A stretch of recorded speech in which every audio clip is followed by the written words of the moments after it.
But Sherry and I, we just got married. And I was driving up to San Francisco from Montecito. And on the way back, a couple of the rods decided they wanted to come a little. Oh. And it blew that engine apart. So I got a friend of mine to help me tow it. About 20 miles. Not Palo Alto, San Jose. Took it back to the dealer. I'd only had it 27 days. And I took it back to the dealer. He said, nope, that's it. You got to pay it off and it's still yours.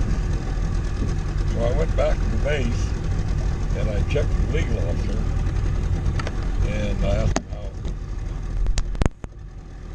I had to be 20, yeah, I was 20 then.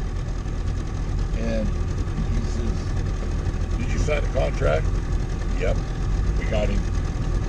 The legal officer was a lawyer in the reserve from San Jose. So I know that dealer. He picked up the phone and called him and he says, you signed a contract with the miner, which is definitely illegal in California. You give it back or we're going to press charges. So he took me out there, the guy handed me back my 38. Oh. And I had maybe $75. I'd traded it for, the car was only $150. But the car was still sitting in the street out next to his Oh, really? lot, yeah.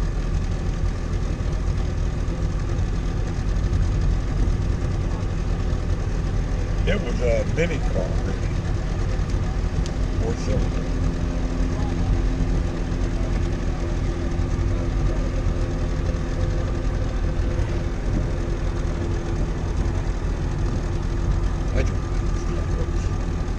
I had one for a while, and when I sat in it, I rode like that. Yeah. And it was only 3 legal, so our family couldn't go in it.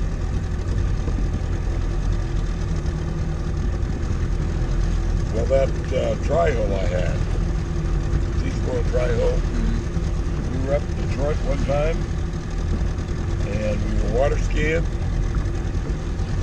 and we got 5 skiers up behind that boat. Actually, we got 3 up to start with, and my dad would pull another skier up and end the rope. We got 5 skiers. Wow. And I had to throttle that sucker back, keep it down around 20, 22 miles an hour. I was telling Ken Brooks about that, pulling 5 skiers, and I had to throttle back. Oh, 20 miles an hour,